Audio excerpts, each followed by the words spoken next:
Assalamualaikum warahmatullahi wabarakatuh. Selamat malam. Salam sejahtera untuk kita semua. Jadi di sini saya mendapatkan sebuah tugas untuk mereview sebuah artikel atau sebuah buku yang berjudul Engagement Community in Social Mapping, yang dimana di dalam artikel ini sangat mudah saya pahami, yaitu dengan pembahasan yang sangat sederhana sehingga menambah pemahaman saya tentang apa sih itu sebenarnya pemetaan sosial dan bagaimana langkah-langkah kita dalam melakukan pemetaan sosial dalam masyarakat. Jadi sebelum kita melakukan kegiatan pemetaan sosial, kita harus tahu dulu sebenarnya apa sih itu pemetaan sosial. Jadi pemetaan sosial itu adalah upaya untuk mengenali kondisi ataupun situasi, baik itu terkait dengan potensi, terus juga terkait dengan persoalan, permasalahan, kondisi struktur ekonomi, politik, sosial, dan jaringan-jaringan sosial di dalamnya. Bahkan aktor-aktor yang terlibat di dalam masyarakat tersebut. Jadi semua data dan informasi tersebut digunakan untuk mendesain apabila pemetaan tersebut bertujuan untuk mendesain atau membuat sebuah rekomendasi program untuk melakukan perencanaan sosial selanjutnya.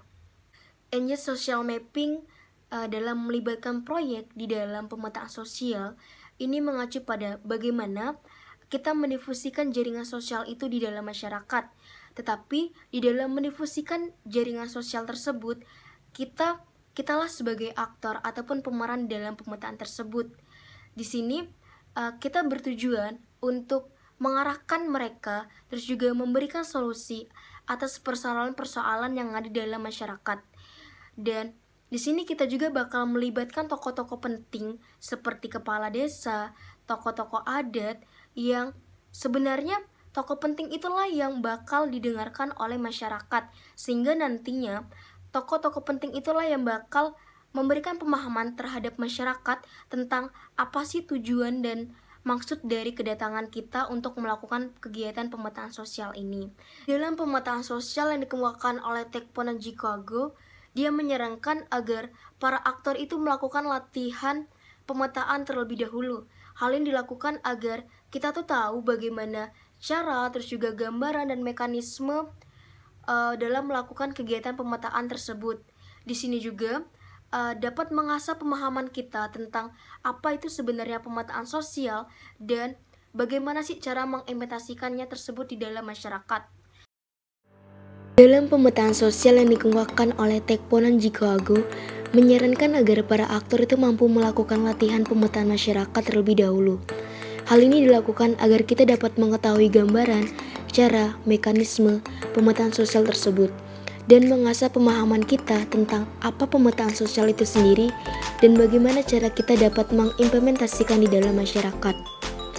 Di dalam Tekpon dan Chicago membagi ada 3 bagian tahapan pelatihan pemetaan sosial. Yang pertama, mengenai penghantar dalam masyarakat. Selanjutnya mengenai belajar kelompok influental di dalam masyarakat.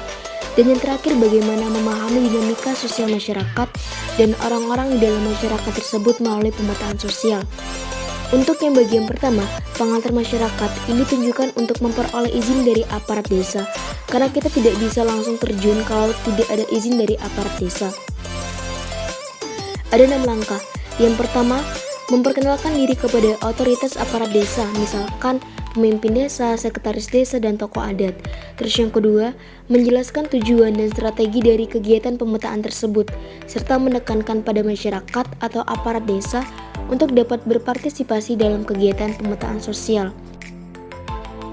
Langkah ketiga, berbicara tentang strategi komunikasi untuk mobilisasi sosial kepada aparat desa. Langkah keempat, meminta izin kepala desa untuk bertemu dengan perwakilan masyarakat yang berpengaruh dan mendiskusikannya.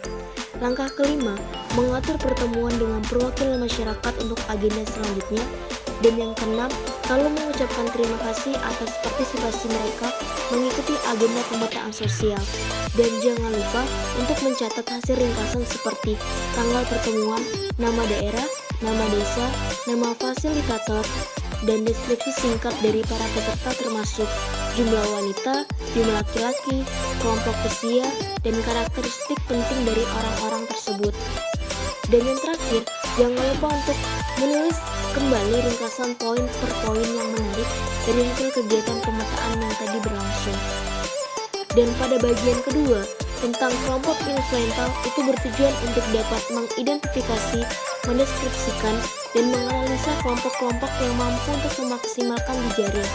Jadi, di sini lebih terfokus pada kita mencari atau mengidentifikasi potensi-potensi untuk mengembangkan jaringan sosial tersebut. Ada beberapa langkah. Yang pertama itu adalah memperkenalkan diri, lalu mendengarkan ide-ide mereka tentang kelompok-kelompok yang ada di dalam komunitas dan lebih memahami sepenuhnya bagaimana kelompok-kelompok ini dapat terorganisir. Langkah kedua, meminta para peserta untuk membuat daftar kelompok aktif. Kelompok itu terbagi menjadi 3, yaitu ada kelompok perempuan, laki-laki, dan kelompok campuran di dalam masyarakat. Misalnya asosiasi desa, kelompok kerja masyarakat, dan koperasi pertanian. Dan langkah yang terakhir, buatlah kotak yang berisi tentang rentang usia, ukuran, frekuensi pertemuan, konektivitas, dan tingkat pengaruh masing-masing kelompok. Dan pada tahap terakhir, penulis juga menjelaskan bagaimana memahami dinamika sosial masyarakat di dalam pemetaan, dengan tujuan mengeksplorasi bagaimana komunitas ini bisa mengatur dirinya sendiri dengan bantuan peta komunitas, dan lebih mengarah kepada bagaimana mereka itu mengembangkan dan mengatur diri dalam kehidupan komunitas tersebut. Jadi di dalam Tekponan Chicago, dia menggunakan metode participatory, yang dimana metode participatory ini banyak sekali digunakan di dalam kegiatan pemetaan sosial. Dan metode participatory ini digunakan untuk mengendalikan kondisi real dalam masyarakat dengan mendapatkan data yang lebih komprehensif untuk kebutuhan organisasi masyarakat setempat. Di sini juga bagaimana kita sebagai seorang peneliti atau orang yang melakukan pemetaan sosial itu bisa melibatkan partisipasi masyarakat atau aktor yang terlibat yang menjadi subjek yang kita amati untuk menggali informasi secara konseptual sesuai dengan keadaan real di lapangan, dan juga bisa mendapatkan input masukan-masukan secara partisipatif untuk mendukung kebutuhan-kebutuhan data dan informasi yang kita butuhkan. Jadi inilah gunanya metode partisipatori ini. Dan metode partisipatori inilah yang menurut saya sangat efektif digunakan dalam kegiatan pemetaan sosial.